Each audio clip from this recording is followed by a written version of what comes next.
On a kidnappé donc Max du groupe The Arkells. Is this the first time in Osheaga for the Arkells? No, we had the pleasure of playing in 2009, and when we played that year, I don't think we totally comprehended like how exciting this festival was and what a big deal it was. So this time we've been really looking forward to coming, and because we've been telling all our friends how great it is. What do you remember from your first participation at Osheaga? What I remember setting up our stuff on the stage. We were playing at the tree stage. We're playing there this year, and there not being like a ton of people, but by the time we started our set, it was totally packed, and the show was great. You've come to Montreal a few times. What do you give me three reasons why you like Montreal? Well, you guys are really fashionable here. There's so many like good-looking people, generally speaking. So as we walk around, our heads are constantly going like this. But I will say, I went into the American Apparel in downtown or whatever, and the guy said to me, one of the workers, he said, "Hey, have you ever thought about working here?" And I was like, "You say that to all your customers because you want us to think that we're cool enough to work at your store," which is a pretty good sales tactic, I got to say. So that's the second reason, is that they compliment you. The third reason is Montreal in the summer is very different than Montreal in the winter. And in the winter, it's pretty brutally cold. In the summer, it's like a totally different planet, and it's pretty gorgeous. But it's the same thing for where you're from. I mean, it's pretty cool too. It's definitely cold. It's not as cold as Montreal, though. Montreal is significantly colder than Hamilton. I will say that. Did you have a chance to look at the lineup at this year's lineup? And if so, do you have anything you would like to suggest a band that we should totally go see? Oh, well, I mean, there's the heavy hitters out there, like Metric and Passion Pit and the Shins. That's tomorrow. Oh, geez. Our friends Yukon Blonde played yesterday, and they're great. There's a lot of kind of great Canadian stuff that's a little smaller that's happening on the side stages, which I always encourage people to go check out because it's a local homegrown artist, and I think it's important to support them and check it out. Yeah, but I don't know, you can't really go wrong here. There's so much talent. It's a real diverse set of acts. Lots of good stuff happening. If a band or an artist were to cover one of the Arkells songs, who would you like it to be and which song?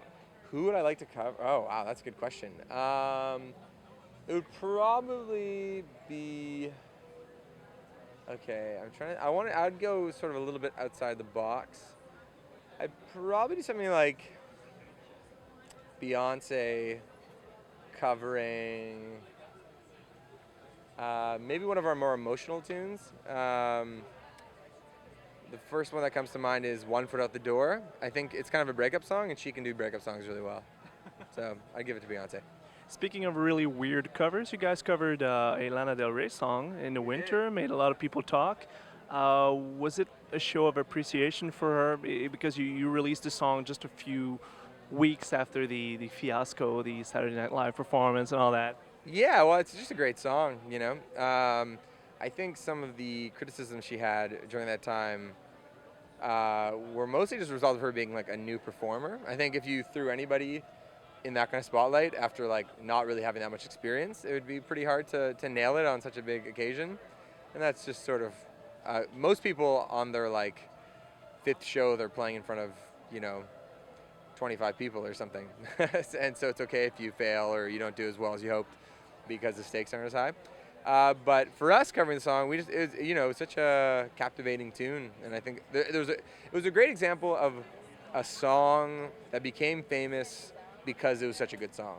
Sometimes I get the sense that some songs become famous because they're kind of thrown at you over and over again, and you just sort of forced to like it because you hear it so much. But this song was sort of undeniable. It's not one of the obvious tunes that you could have covered. It's not necessarily, you don't necessarily think that this would go well with your style. So where did the idea come from, and how did you work on it? Yeah, I mean, I think for us, we listen to a lot of different kinds of music. I know we're a rock band, and that's the way we present ourselves, but in the van, we listen to so many different kinds of music, and I think there's a connectivity between all the different kinds of genres of music that we listen to, and it's rooted in just good songwriting. So like a good song is just a good song. Like we love Teenage Dream by Katy Perry in the same way that we love a good Radiohead song.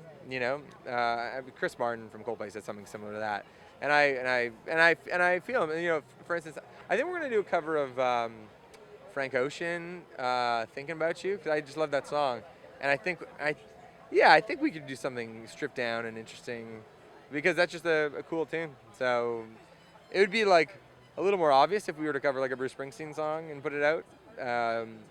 But we're interested in throwing curveballs once in a while. You guys have a really good reputation as a good live band. Is it different for you to perform in an outdoor environment in the middle of the afternoon than playing in an intimate venue in an evening? Yeah, I think for us, each show has its own set of challenges. I think like if you're headlining a show in a club, you have to think about it in a certain way, and if you're opening a show in a club, you got to think about it in a certain way. If you're playing in the day at a festival, if you're playing at night at a festival, each show has a challenge. And during the day, people are standing under the sun. You're a little bit more naked out there. People probably aren't quite as drunk as they normally would be if it was like midnight at a bar. So you got to loosen them up a little bit. But I think for this weekend, everybody's just excited to be here and excited to have a good time together. And so we have that on our side. Juno Awards, Band of the Year. How does it feel a few months later? Yeah, it was very shocking for us. We didn't expect to get nominated, let alone win. So it was a real thrill. I think Gian Gomeshi announced our award. He's a CBC broadcaster, and he opened the envelope and he kind of like did one of these, like really. Yeah, it was an exciting night. We don't think about winning awards or anything like that when we're making music, and so when something like that comes up, it's kind of a nice moment to just stop and go, oh yeah, this is pretty great. That's a pretty good trophy to have. Yeah, yeah. Thanks a lot, Max.